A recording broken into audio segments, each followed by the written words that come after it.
Magandang araw po sa lahat ng nakakapanood ng video na ito. Ako nga po pala si Sister Vanessa Reyes ng The Kingdom of Jesus Christ, the name above every name. And I've been here in the Kingdom Ministry for almost 20 years. Nais ko lamang pong iparating ang video na ito kay alias David o si Elias Terao III, na kilala rin sa tawag na Junjun Terao.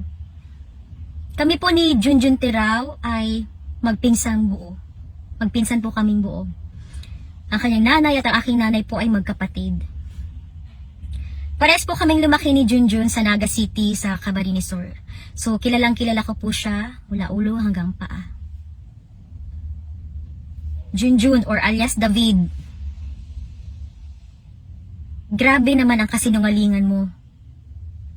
During sa Senate hearing na ginanap ka makailan lang, nakuha mo pang magtago, nagmaskara ka pa, nagshades ka. Talagang tabon na tabon yung mukha mo.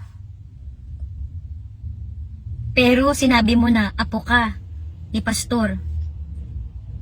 Ba't ka nagtatago sa maskara? Ba't di mo ilantad yung tunay mong mukha? Wala ka nang hiya sa ginawa mo, di ba? Lahat ng mga sinabi mo sa Senate hearing, puro mga kasinungalingan.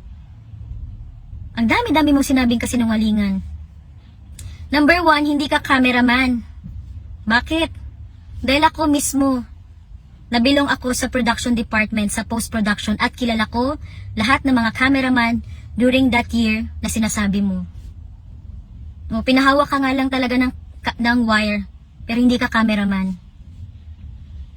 Tsaka, yung sinabi mo, minaltrato ka, binartolina ka, binaboy ka, with all the paiyak-iyak pa. Junjun, kilala kita. Madrama baya jud ka. Grabe ka drama imong kinabuhi sa tinuod lang. Dapat Senator or Risa Ontiveros, tinanong mo muna siya, madam. O kung halimbawa totoo yung accusations niya na binartolina, binaboy siya, bakit? Anong ginawa niya?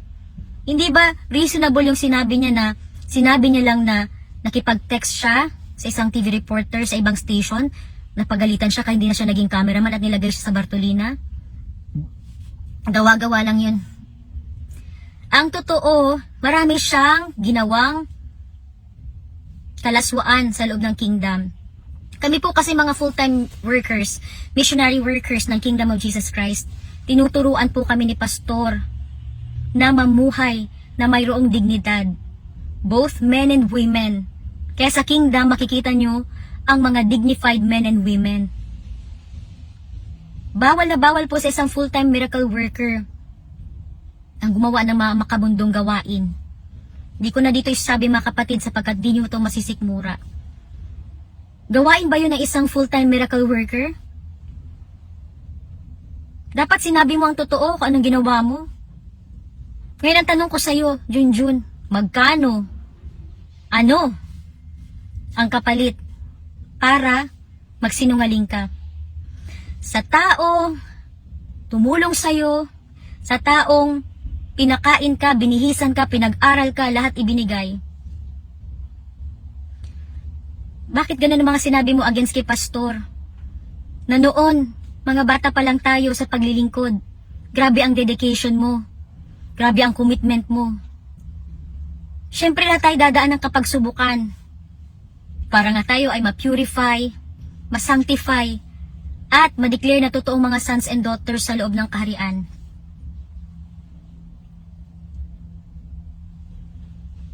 Nag-full-time miracle worker tayo, di ba? Pumasok tayo sa full-time ministry. Ako personally, I went full-time, not expecting anything in return.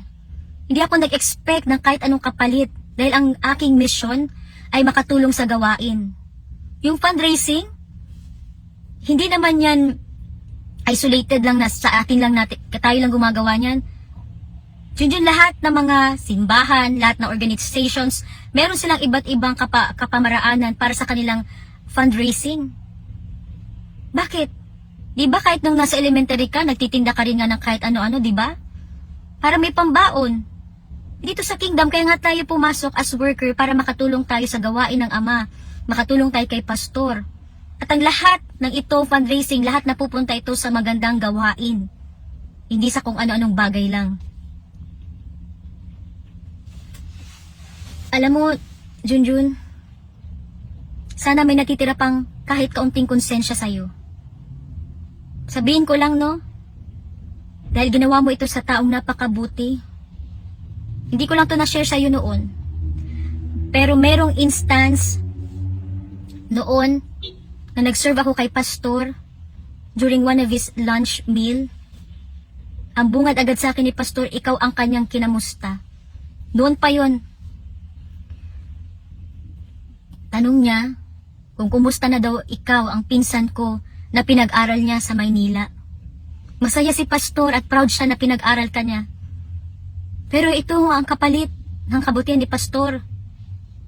Hanggawan mo siya ng kwento. Accusations na hindi naman to totoo, Junjun. Naalala mo nung lumabas ka? Andito sa akin ang mga conversation natin. Nagpapatulong ka sa akin na makabalik ka sa kingdom. Sabi mo pa sa akin, tulungan mo ako, Net. Gusto ko makabalik sa kingdom. Gusto ko ulit maging full-time worker. Kasi ang buhay nandyan sa loob ng kingdom. O andito, ipopost ko lahat ng conversation natin. Junjun, alam mo sa sarili mo, ever since pa mga liliit pa tayo, suwail ka nga bata. Bisag imong mama ug papa mo hilak manggani sa katigasan ng ulo mo.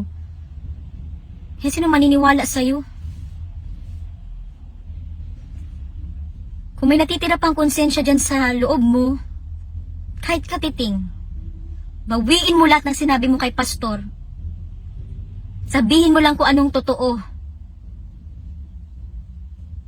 Bagabagin ka sana ng konsensya mo.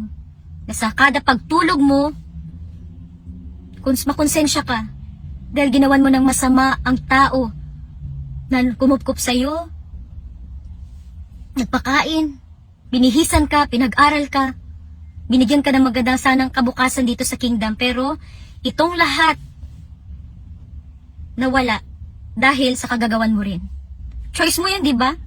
Choice mo magpakademonyo, choice mo gawin ko anong kalooban mo, choice mo na hindi magpasabit sa kingdom. Pero sayang, Junjun, kasi madadamay mga mahal mo sa kinabuhi ni mo, mga mahal mo sa kinabuhi. Ang grasya na sana, may pagkakaloob din sana sa kanila, pinagkait mo sa mga mahal mo sa buhay.